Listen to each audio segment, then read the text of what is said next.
जहां हमारे 19वें तीर्थंकर श्री मल्लिनाथ जी का अवतरण हुआ और उन्होंने अपनी अविरल ज्ञान धारा से इस धरा को पावन किया। उस समय में भारत की मिथिला नगरी पर राजा कुंभ राज्य करते थे। उनकी प्रिय रानी प्रभावती थी। समय आने पर रानी प्रभावती ने 14 दिव्य स्वप्न देखे। पंडितों और विद्वानों के द्वारा बताए गए स्वप्न फल से एक महान आत्मा का इस धरती पर अवतरण हुआ। गर्भ के 3 महीने राजन, मेरे मन में तीव्र इच्छा उत्पन्न हुई है। मैं रंग बिरंगे फूलों की शैया पर शयन करना चाहती हूँ और सुगंधित मालाएं पहनूं। मेरे आसपास का सारा वातावरण सुगंधमय हो। इसमें कौन सी बड़ी बात है रानी? तुम्हारी इच्छा तुरंत पूरी होगी। कुछ समय पश्चात रानी ने एक अति सुंदर, मनभावक, रूपवान पुत्री को जन्म दिया। जन्म होते ही समूचे जगत में प्रकाश की किरणें फैल गई। चारों तरफ वातावरण आनंदित हो गया। देव देवियों ने महोत्सव मनाए। कन्या का नाम मल्ली कुमारी रखा गया।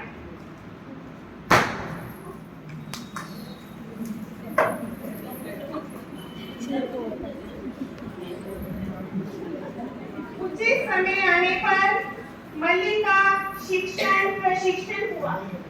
अब वह पूर्ण रूप से यौवन अवस्था में पहुंच चुकी थी।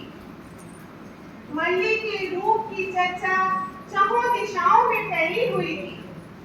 इसके रूप का गुणगान सुनकर 6 राजाओं के मन में इनके साथ विवाह की इच्छा उत्पन्न हुई। राजाओं ने अपने विशेष दूत राजा कुंभ के पास विवाह प्रस्ताव देकर भेजे। हमारी नगरी के राजा आपकी पुत्री से विवाह करना चाहते हैं। उन्होंने ये प्रस्ताव पत्र भेजा है, इसे स्वीकार कीजिए। हमारे भी राजा ने राजा असमंजस में है कि क्या करो और क्या ना करो। मल्ली एक अलौकिक आत्मा है। वह इन भोगों में लिप्त नहीं होगी। देवों के अनुसार वह भावी तीर्थंकर होने वाली है। मुझे तुम्हारा ये प्रस्ताव अस्वीकार्य है। जाओ यहाँ से।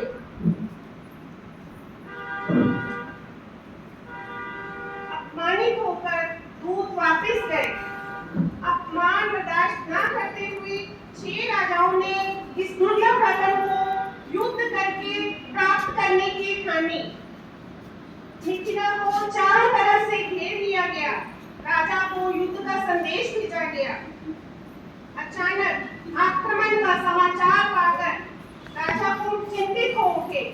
चिंता में इधर-उधर घूम रहे हैं। क्या हुआ पिताजी? आपके चेहरे पर चिंता की लकीरें? क्या बताऊं पुत्री?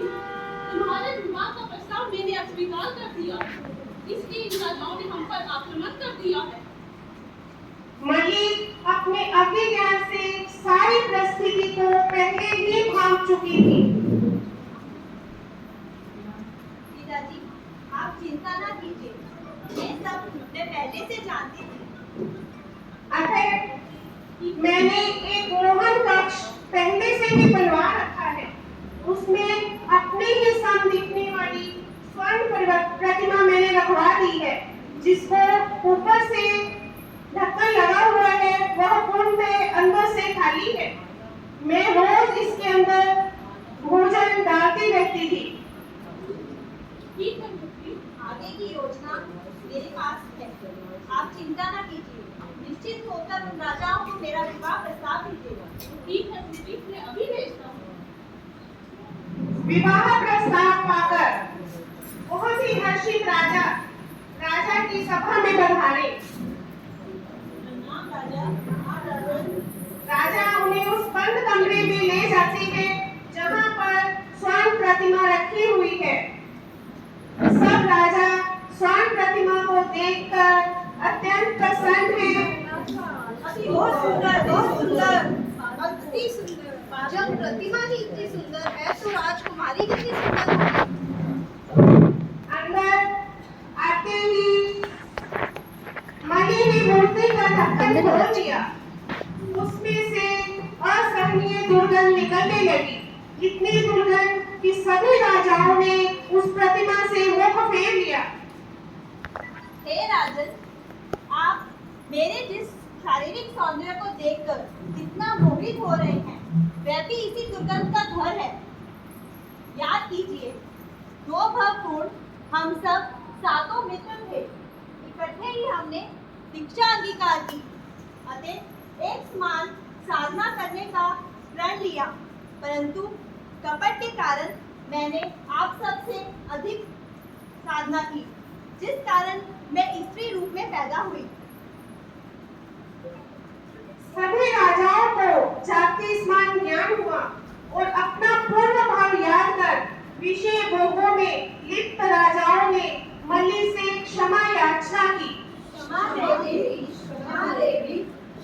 और मल्ली से प्रतिबोधित हुए राजाओं ने राजा कुंभ से भी क्षमा याचना की क्षमा राजन, क्षमा राजन। और अपने राज्यों को वापस लौट गए। वापस लौटकर सभी राजाओं ने अपने अपने पुत्रों को अपने राज्यों का कार्यभार सौंप दिया। तब मल्ली ने भगवती दीक्षा अंगीकार की।